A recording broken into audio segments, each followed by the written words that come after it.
ট্রাম্পের চুক্তি মানল না ইরান, খসড়া চূড়ান্ত হলেও কেন থমকে গেল মধ্যপ্রাচ্যের যুদ্ধবিরতি? আরও বড় হামলা আসছে, মার্কিন ঘাঁটি তছনছ করে ভয়ঙ্কর হুঙ্কার দিল ইরান। ইরানের পাল্টা আঘাতে ব্যাকফুটে ট্রাম্প, কেন ভয়ে চুক্তির কথা বলছেন ট্রাম্প? হামলা পাল্টা হামলার মাঝে ইরানের প্রেসিডেন্টের সাহসী ঘোষণা। দর্শক, শুনছিলেন সংবাদ শিরোনাম, এখন জানিয়ে দিব বিস্তারিত সংবাদ। তবে তার আগে অনুরোধ থাকবে, এই ভিডিওটিতে একটি লাইক দিন এবং কমেন্ট করে জানিয়ে দিন আপনি কোথা থেকে বা কোন জেলা থেকে আমাদের সংবাদ শুনছেন এবং দেখছেন। ট্রাম্পের চুক্তি মানল না ইরান, খসড়া চূড়ান্ত হলেও কেন থমকে গেল মধ্যপ্রাচ্যের যুদ্ধবিরতি? মধ্যপ্রাচ্যে মার্কিন আগ্রাসনের মুখে আবারও ট্রাম্প প্রশাসনকে বড় ধাক্কা দিল তেহরান। ডোনাল্ড ট্রাম্পের একতরফা যুদ্ধবিরতি এবং চুক্তি অনুমোদনের ঘোষণাকে সরাসরি নাকচ করে দিয়েছে ইরান। তেহরান স্পষ্ট জানিয়ে দিয়েছে, যুক্তরাষ্ট্রের সঙ্গে যুদ্ধ বন্ধের লক্ষ্যে কোনো চুক্তি এখনও চূড়ান্ত হয়নি। ওয়াশিংটনের অতিরিক্ত দাবি এবং অন্যায্য অনুরোধের কারণেই থমকে গেছে এই শান্তি প্রক্রিয়া। আন্তর্জাতিক সংবাদ মাধ্যমগুলোর সূত্র ধরে জানা গেছে, সম্প্রতি মার্কিন প্রেসিডেন্ট ডোনাল্ড ট্রাম্প ঘোষণা করেছিলেন যে ইরানের সঙ্গে চুক্তি অনুমোদিত হয়েছে এবং মার্কিন হামলা স্থগিত করা হচ্ছে। কিন্তু ট্রাম্পের এই দাবিকে পুরোপুরি উড়িয়ে দিয়েছেন ইরানের পররাষ্ট্র মন্ত্রণালয়ের মুখপাত্র ইসমাইল বাঘাই। ইরানের রাষ্ট্রীয় নিউজ চ্যানেলে সরাসরি দেওয়া এক সাক্ষাৎকারে তিনি স্পষ্ট বলেন, চুক্তির খসড়ার বেশিরভাগ অংশ চূড়ান্ত করা হলেও ওয়াশিংটন প্রতিনিয়ত নতুন নতুন অযৌক্তিক দাবি যোগ করছে। কাতার এবং পাকিস্তানের মধ্যস্থতায় এই আলোচনা চললেও মার্কিন সাম্রাজ্যবাদের দ্বিমুখী নীতির কারণে চূড়ান্ত কোনো সিদ্ধান্ত নেওয়া সম্ভব হয়নি। মূলত এই সংকটের শুরু হয়েছিল ট্রাম্পের একতরফা হুমকির পর ইরানে মার্কিন বিমান হামলার মাধ্যমে। বন্দর আব্বাস সহ ইরানের বেশ কয়েকটি প্রধান শহরে রাতের আধারে মার্কিন বাহিনী বোমা বর্ষণ করে, কিন্তু তেহরান দমে যাওয়ার পাত্র নয়।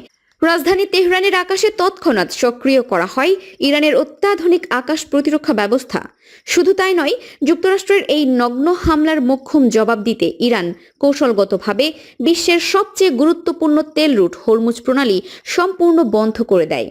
ওয়াশিংটন ভেবেছিল হামলার পর ইরান হয়তো পিছু হটবে, কিন্তু ইরানের বিপ্লবী বাহিনী উল্টো যুক্তরাষ্ট্রের ওপর মরণ কামড় বসায়। হরমুজ প্রণালীতে দুটি জাহাজের অভিযান চালানোর পাশাপাশি বাহরাইনে অবস্থিত মার্কিন পঞ্চম নৌবহর, কুয়েত এবং জর্ডানের মার্কিন সামরিক ঘাঁটিতে একের পর এক ব্যালিস্টিক ক্ষেপণাস্ত্র ছুড়ে মার্কিন দম্ভ চূর্ণ করে দেয় তেহরান। মধ্যপ্রাচ্যে ওয়াশিংটনের 18টিরও বেশি সামরিক লক্ষ্যবস্তু লন্ড ভন্ড করে দেয় ইরান। আর এই চরম প্রতিরোধের মুখে পড়েই সুর নরম করতে বাধ্য হন ডোনাল্ড ট্রাম্প।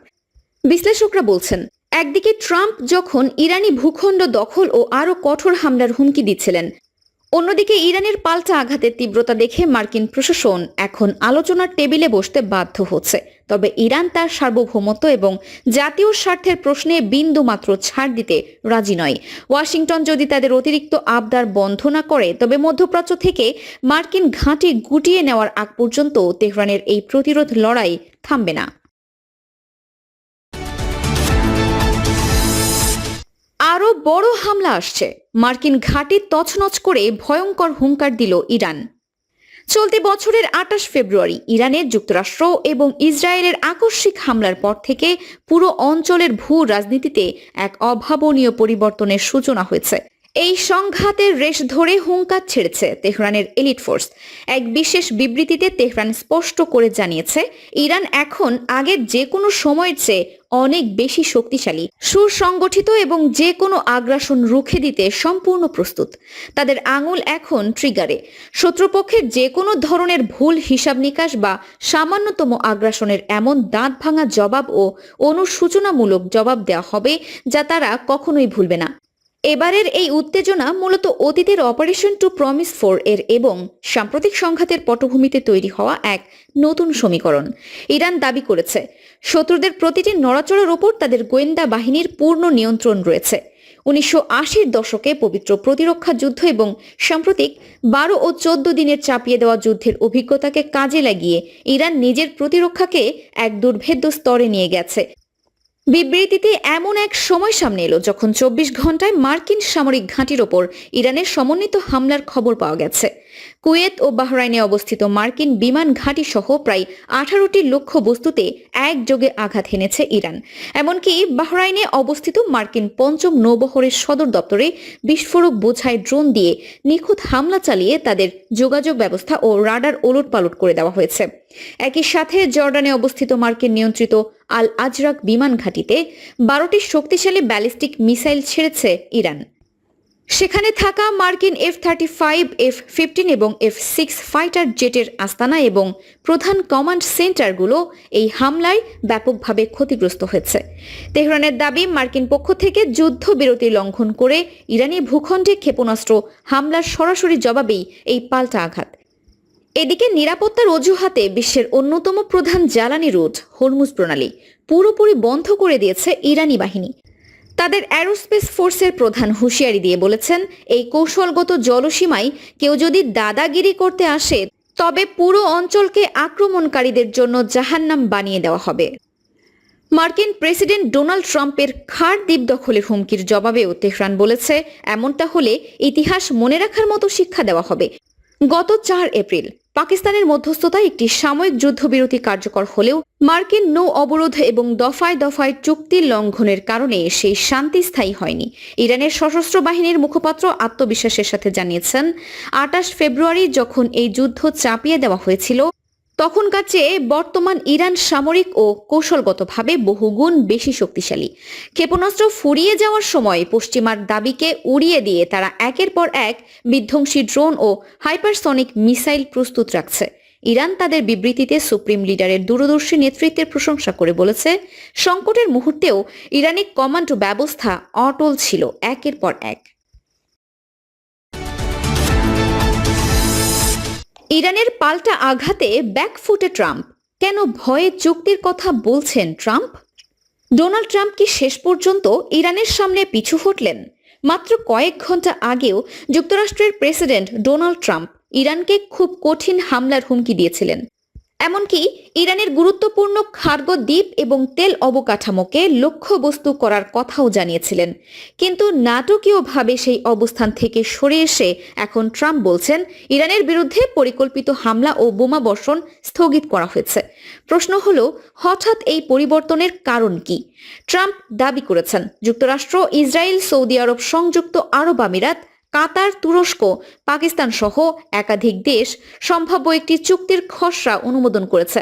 তার ভাষায়, একটি বিস্তারিত সমঝোতা স্মারক বা মেমোরেন্ডাম অফ আন্ডারস্ট্যান্ডিং এখন প্রস্তুত রয়েছে এবং চুক্তি স্বাক্ষরের কাজও খুব শীঘ্রই হতে পারে।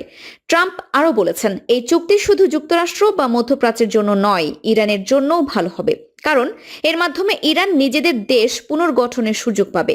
কিন্তু এখানেই শুরু হয়েছে নতুন বিতর্ক, কারণ ট্রাম্পের এই ঘোষণার পরও ইরানের পক্ষ থেকে কোনো আনুষ্ঠানিক অনুমোদনের খবর আসেনি। ইরানের সংবাদ সংস্থা ফার্স জানিয়েছে, তেহরান এখনও যুক্তরাষ্ট্রের সঙ্গে কোনো চুক্তির খসড়া অনুমোদন করেনি। অন্যদিকে তাসনিম নিউজ আরও কঠোর ভাষায় বলেছে, অতীতেও ট্রাম্প এমন ধরনের ঘোষণা দিয়েছেন, কিন্তু বাস্তবে সেগুলোর কোনো ফল পাওয়া যায়নি। তাই ইরান আনুষ্ঠানিকভাবে কিছু না বলা পর্যন্ত ট্রাম্পের বক্তব্যকে সতর্কতার সঙ্গে দেখা উচিত। এখন সবচেয়ে গুরুত্বপূর্ণ প্রশ্ন হলো, যদি সত্যিই কোনো চুক্তি চূড়ান্ত না হয়ে থাকে তাহলে ট্রাম্প কেন হামলা স্থগিত করলেন? অনেক বিশ্লেষক মনে করছেন, সাম্প্রতিক সপ্তাহগুলোতে ইরান যেভাবে পাল্টা জবাব দিয়েছে তা পরিস্থিতিকে অনেক বেশি জটিল করে তুলেছে। মার্কিন ও ইসরায়েলি হামলার পর ইরান শুধু বক্তব্যেই সীমাবদ্ধ থাকেনি, বরং আঞ্চলিক বিভিন্ন মার্কিন স্বার্থ ও সামরিক অবস্থানের বিরুদ্ধে পাল্টা পদক্ষেপ নিয়েছে। ফলে মধ্যপ্রাচ্যে নতুন করে বড় ধরনের সংঘাত শুরু হওয়ার ঝুঁকি তৈরি হয়। এই পরিস্থিতিতে ওয়াশিংটনের সামনে দুটি পথ ছিল, একদিকে আরো বড় সামরিক অভিযান, অন্যদিকে আলোচনার টেবিলে ফিরে আসা। ট্রাম্পের সর্বশেষ ঘোষণা দেখে অনেকের প্রশ্ন, হামলার হুমকি কি ছিল? চাপ সৃষ্টি করার কৌশল, নাকি বাস্তব পরিস্থিতি বিবেচনা করে যুক্তরাষ্ট্র শেষ পর্যন্ত কূটনৈতিক পথ বেছে নিতে বাধ্য হয়েছে? যদিও এর উত্তর এখনো স্পষ্ট নয়, তবে এটুকু পরিষ্কার যে কয়েক ঘন্টার ব্যবধানে খুব কঠিন হামলার হুমকি থেকে হামলা স্থগিতের ঘোষণায় চলে আসা আন্তর্জাতিক অঙ্গনে নতুন প্রশ্ন তৈরি করেছে। এখন সবার নজর একটি বিষয়ে, আসলে কি কোনো চুক্তি স্বাক্ষর হতে যাচ্ছে, নাকি এটি মধ্যপ্রাচ্যের চলমান কূটনৈতিক ও সামরিক দাবা খেলায় আরেকটি নতুন চাল? পরবর্তী কয়েকদিনই হয়তো সেই প্রশ্নের উত্তর দিয়ে দেবে। হামলা পাল্টা হামলার মাঝে ইরানের প্রেসিডেন্টের সাহসী ঘোষণা। যুদ্ধের আগুন যখন নতুন করে ছড়িয়ে পড়েছে মধ্যপ্রাচ্যে, ঠিক তখনই এসেছে এমন এক ঘোষণা যা বিশ্বজুড়ে আলোচনার জন্ম দিয়েছে। একের পর এক হামলা পাল্টা হামলা, হুমকি আর উত্তেজনার মাঝে ইরানের প্রেসিডেন্ট মাসুদ পেজেশকে দিয়েছেন এক সাহসী ঘোষণা। ইরানের প্রেসিডেন্ট মাসুদ পেজেশকেন স্পষ্ট ভাষায় জানিয়ে দিয়েছেন ইরান কখনো আত্মসমর্পণ করবে না। কিন্তু প্রশ্ন হচ্ছে, কেন এমন বার্তা দিলেন তিনি? আল জাজিরার তথ্য অনুযায়ী মার্কিন প্রেসিডেন্ট ডোনাল্ড ট্রাম্পের নির্দেশে ইরানের একাধিক লক্ষ্যবস্তুতে নতুন করে হামলা চালিয়েছে যুক্তরাষ্ট্র। মার্কিন সামরিক বাহিনীর দাবি এটি ছিল ইরানের অব্যাহত আগ্রাসনের জবাব। কিন্তু হামলার পর যা ঘটেছে সেটি পরিস্থিতিকে আরো জটিল করে তুলেছে। ইরান দাবি করেছে তারা পাল্টা অভিযানে বাহরাইন, কুয়েত এবং জর্ডানে অবস্থিত মার্কিন ঘাঁটিগুলোকে লক্ষ্যবস্তু করেছে। শুধু তাই নয়, হরমুজ প্রণালীতে 2টি জাহাজেও হামলা চালানোর দাবি করেছে ইরান। অর্থাৎ সংঘাত এখন আর কেবল বক্তব্য বা হুঁশিয়ারির মধ্যে সীমাবদ্ধ নেই, এটি ধীরে ধীরে বাস্তব সামরিক মোকাবিলায় রূপ নিচ্ছে। এই উত্তপ্ত পরিস্থিতিতেই মুখ খুলেছেন ইরানের president Masoud Pezeshkian.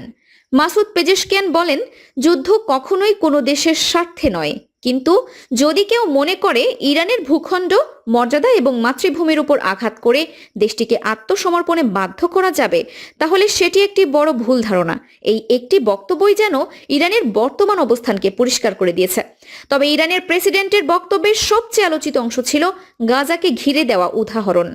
Masoud Pezeshkian আরো বলেন, একটি ছোট উপত্যকা গাজা 3 বছর ধরে অবরোধ, হামলা এবং চাপের মুখে থেকেও আত্মসমর্পণ করেনি। তাহলে বহু বড়, বহু শক্তিশালী এবং দীর্ঘ ইতিহাসের অধিকারী ইরানকে কিভাবে নতি স্বীকার করানো সম্ভব?